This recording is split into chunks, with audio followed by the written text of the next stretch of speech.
Seriously, stop push-ups and the other mediocre mainstream methods until you watch this full video. Plus, I've got 3 secrets as well as some challenges for you. Push-ups are a recipe for 2 things. Number 1, they're a recipe for mediocrity. Number 2, they're a recipe for eventual disaster. But I'll show you 3 master secrets in this video that'll have you not just doing perfect push-ups, but moving way beyond them to death-defying levels of body weight strength. So why will push-ups keep you mediocre? Think about everything in life this way. What are the least common denominator activities in all areas of life? They are things that anybody can do. For example, anybody can swipe on a phone. They're engineered to be easy for the masses to use. Common Core in school is the least amount that teachers and administrators can get away with teaching and collect a paycheck based on taxes, except if you live in Texas and Alaska. For nutrition, think Golden Corral or McDonald's. If you want to be successful, do hard things. Building Pacific Rim athletics and Powerbatics was not an easy feat. If you want to be strong,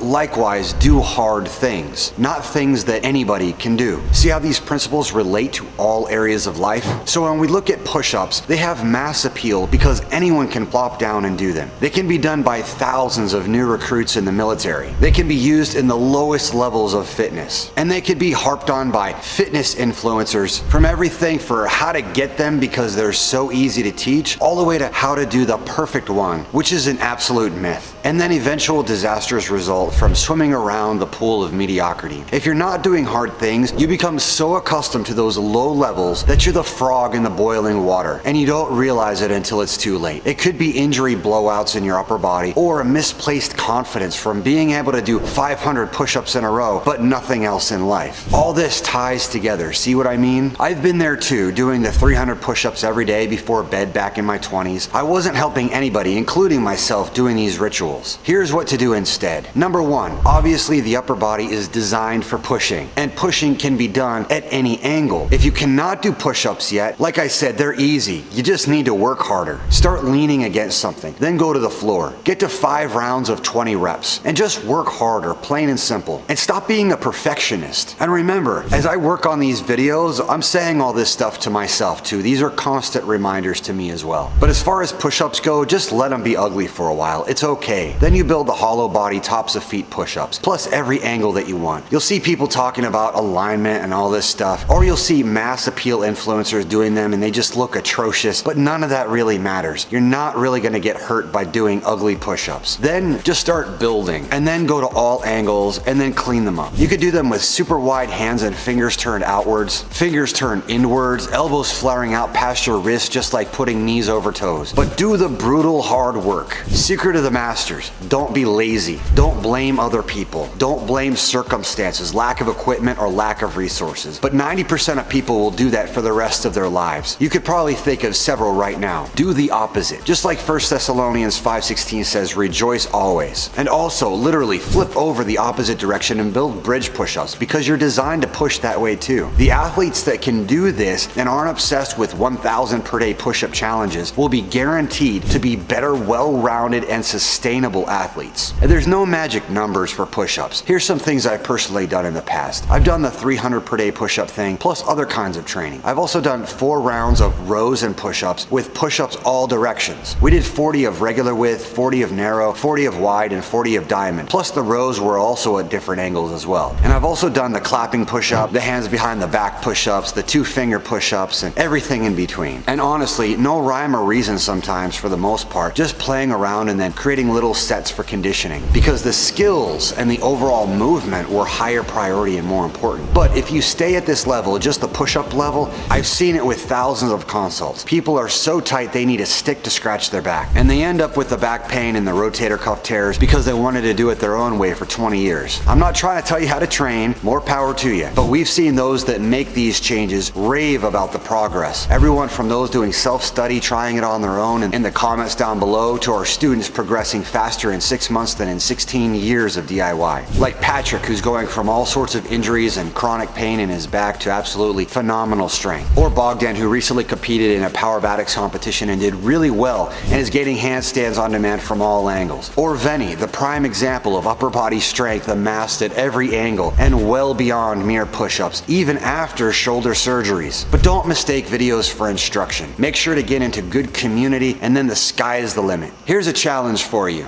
Try 4 sets of 40 reps of super wide push-ups, narrow push-ups, regular push-ups, and hands overlapped, and then end with a set of 80 bridge push-ups. Let me know how it goes. Number 2, as soon as we have push-ups, we want to start going for footless strength. If we're talking about no equipment, then the first thing to learn is the crab balance. For some, this might be brutal. No matter if you could do 100 push-ups in a row, this is going to challenge you immediately because you're changing the angle and thus reducing your strength capacity unless you already trained this way. This is a really good example for how people think they're strong, but we change the angle a fraction of an inch and their weak links are exposed. Perhaps you could do this on one side. Well, make sure to do the other side as well. I can almost guarantee you that you're going to feel this in your posterior deltoid and perhaps even cramp up in your back. You may also notice that as we transition to holistic training with something easy like the crab balance, your glutes are weak and you can't straighten your legs out. Your wrists might also give out in the first 5 seconds of trying, exposing more. But people want to go prove themselves with the bench press. Little do they realize that you're only as strong as your weakest link. And a thin individual with dragon coil level tendon strength that moves as a unit is far stronger than a person who can bench press 500 pounds. They're more resilient, able to heal faster, able to generate more force and power. But everything from your wrist to your ankles have to have the same level of strength. And you can't get there training in limited ranges of motion or levels of mediocrity. The crab balance eventually becomes pressing to various positions, all the way up to handstands, and then lowering back down to crab. You want to see something even cooler? The strength becomes so much more that eventually you don't even need elbow support. And not only that, if you're doing the bridge work, you're also floating in the hollow back. But this requires opening up to new avenues for progress. It's something that people hate doing, exposing their weak links with humility, me included. But when you do and commit to working on them, you'll excel in ways you never thought possible. It's not easy, but it's worth it no matter how much we have to set our pride on the shelf and try basics in a completely different discipline. We just have to make the transition from being a dabbler to being a doer. We all go through phases and transitions like that, myself included. Here's another challenge for you. Try to see if you could do 60 seconds of the crab balance. Even using 2 hands, that's fine. Let me know how you do. And subscribe so that you don't miss all of the pieces to the puzzle, and dive in where you can get access to me and my team, PDFs, email trainings, secret event info like competitions, and travel like Spain coming up this summer. There's so much more free content. Number 3, this is the biggest eye-opener you'll have. Absolutely brutal, but you have to get out of the sets and reps nonsense of mainstream fitness. You cannot quantify fitness. Stopwatches and goal setting are good, but it's just not even about how many push-ups you can do, how much of a bench press you can do, or any of that. It is so much more, and the easiest way for you to see is to try something we call a Dynacombo. Not even a full-blown kata, which might scare you away, but a Dynacombo is just 3 to 5 moves done in a sequence. They could be very advanced skills linked together, or very basic moves like push-up to squat stance to snake stance to sweep to scissor through to push-up position. You could keep freestyling, or you could do it multiple times. But once we go into this phase of training, you'll see very quickly all sorts of weak links exposed. Hip mobility for sweep, wrists and catching yourself, stutter stepping, and lack of coordination and dexterity will become evident. There's this principle of training going straight from move to move to move to move without hesitation. It's super easy in mainstream fitness, like doing push-ups for reps or